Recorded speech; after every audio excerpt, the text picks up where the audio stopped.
अस्सलाम वालेकुम दोस्तों, तुसी वेखदे पे हो पाक पत्रकार ते मैं तेरा दोस्त अहमद फराज।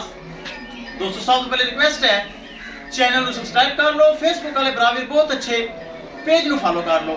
किसी भरा वीर नु अच्छी नस्ल दी गाय और मझ चाहिए होवे बाएतमाद और भरोसे नाल परचेज कर सकता है।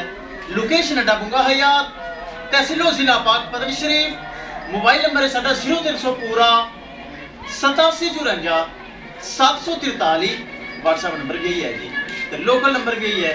माशाल्लाह प्योर नीली की छोटी चेक करो, लगाई सी लाइव चलाई सी, माशाल्लाह बढ़िया कल आईया और माशाल्लाह सेल हो गई।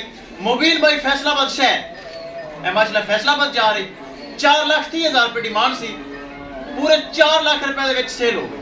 अल्लाह ताला मोबिल भाई नसीब करे। कैमरामैन साहब गड्डी नंबर एक एक चीज करो क्लियर ते करो लोड।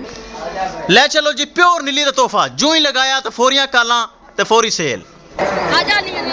माशाल्लाह जी चेक करो प्योर नीली का तोहफा, जो ही लगाई तो माशाल्लाह हो गई सेल। मुबीन भाई फैसलाबाद उन्हें परचेज कर ली। किसी मेरे भरा वीर मजीद जानवर चाहिए होवे राबता करके परचेज कर सकता है। राबता नंबर 0300 पूरा 8754 743। व्हाट्सएप नंबर भी यही है जी, तो लोकल नंबर भी यही है। माशाल्लाह प्योर नीली का तोहफा इनू कहते जे। चेक करो कोई धुनी कोड़ी नहीं, लंबाई चेक करो, बरीकियां चेक करो, सिंगी सोनी यह है नस्ल। माशाल्लाह जी माशाल्लाह। लो बखाइए गड्डी नंबर तो एक एक चीज करिए क्लियर।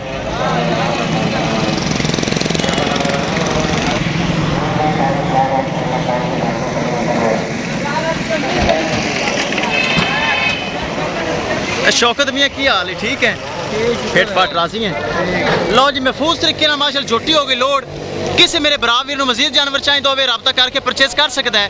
इंशाल्लाह दोस्तों मिलांगे कि नई वीडियो के नाल। अपने फराज दोस्त दे इजाजत, अल्लाह ने के बाद। लो जी अल्लाह दे सुपुरद।